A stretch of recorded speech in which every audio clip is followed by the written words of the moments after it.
ব্যারাকপুর কেন্দ্রের সাংসদ পার্থ ভৌমিক বারংবার গুন্ডারাজ ক্ষমতার হুঙ্কার দিচ্ছেন, তবুও ভোট পরবর্তী হিংসা অব্যাহত ব্যারাকপুর জুড়াই। শনিবার মধ্যরাতে জগদ্দল থানার ভাটপাড়া পুরসভার 21 নম্বর ওয়ার্ডের আতপুর বাজার এলাকার বাসিন্দা বিজেপি কর্মী বিপ্লব কুমার ঘোষের বাড়িতে হামলা চালানোর অভিযোগ উঠল তৃণমূলের বিরুদ্ধে। অভিযোগ, আতপুর রাজবাড়ি মাঠ এলাকার বাসিন্দা সঞ্জু বিশ্বাস দলবল নিয়ে বিপ্লবের বাড়িতে হামলা চালায়। পেশায় সাংবাদিক বিপ্লবের ভাই পল্লব কুমার ঘোষ প্রতিবাদ জানালে তাকে দেখে নেবার হুমকি দেয় বলে অভিযোগ।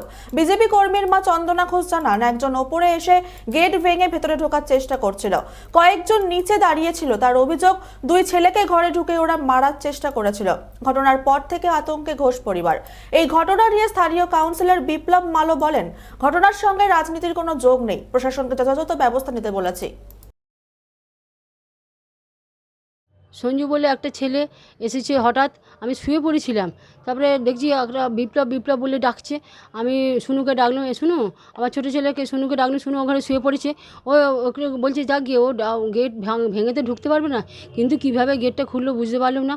যখন নিচের ভাড়াটেদের গেটটা ঝাঁকাচ্ছে, তখন ভাড়াটেরা বলছে আমি বিপ্লবকে ডাকুন। বলছে আমরা কেন ডাকবো, তুমি ডাকিয়ে যাও, আমরা নতুন এসেছি, আমরা বিপ্লব পল্লবকে চিনি।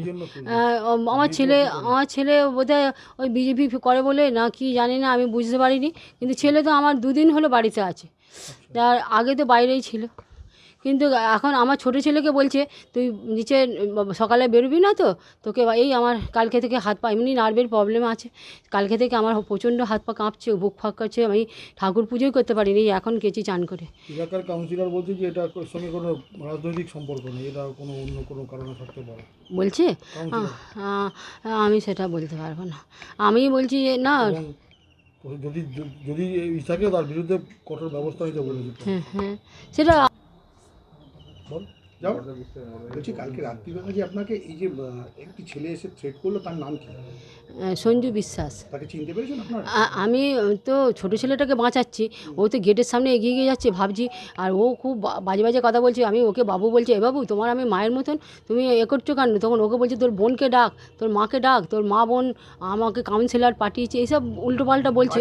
হ্যাঁ, খুব মানে ও হুমকি দিচ্ছিল, আর গেটের ভেতর দিয়ে না হাতটা গলিয়ে তালাটা ভাঙছিল, আর গেটটা রেমে নামে করে ঝাঁকুচ্ছিল।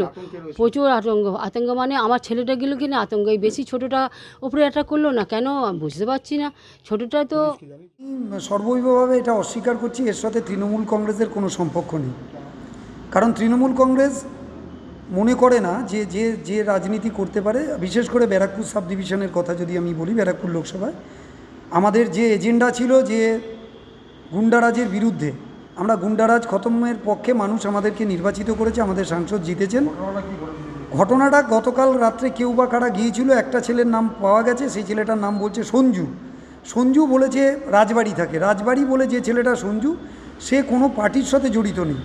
আপনারা সাংবাদিকতা করেন, আমি এর আগেও বলেছি, বলছে রাজবাড়িতে থাকে, রাজবাড়িটা আমার ওয়ার্ডের মধ্যে পড়ে। আমি পৌর প্রতিনিধি হিসাবে দায়িত্ব নিয়ে বলছি, সঞ্জু বলে যে ছেলেটাকে বলা হচ্ছে, সে ছেলেটা তৃণমূল কংগ্রেস করে না, সে ছেলেটা রাজনীতির সাথে তার কোনো যোগাযোগ নেই। এটা তার কোনো ব্যক্তি কোনো বিষয় থাকলেও থাকতে পারে, কিন্তু এটাকেও আমরা আমি যেটুকু শুনলাম, আমার শোনা যে রাত্রেবেলা 2 থেকে 3 জন ওই বাড়িতে যায়, গিয়ে তাকে ডাকে, সেখানে ওই বাড়ির মধ্যেই ওর ভাই সাংবাদিক, সে ফেস করে, তাকে বলে তোমাকে দেখে নেবো, বুঝে নেবো সকালবেলা। আমি মনে করি এর সাথে কোনো রাজনৈতিক যোগাযোগ নেই। গতকাল গিয়েছিল এটাও সত্যি কথা যে কেউ গিয়েছিল। আমি প্রশাসনকে বলেছি যে ছেলেটার নাম আসছে তার বিরুদ্ধে কড়া থেকে কড়া শাস্তি দেওয়ার জন্য ব্যবস্থা গ্রহণ করার জন্য, এর সাথে পলিটিক্যাল কোনো সম্পর্ক। জগদ্দল থেকে হিমাদ্রি শেখর ভট্টর রিপোর্ট, চ্যানেল 24/7।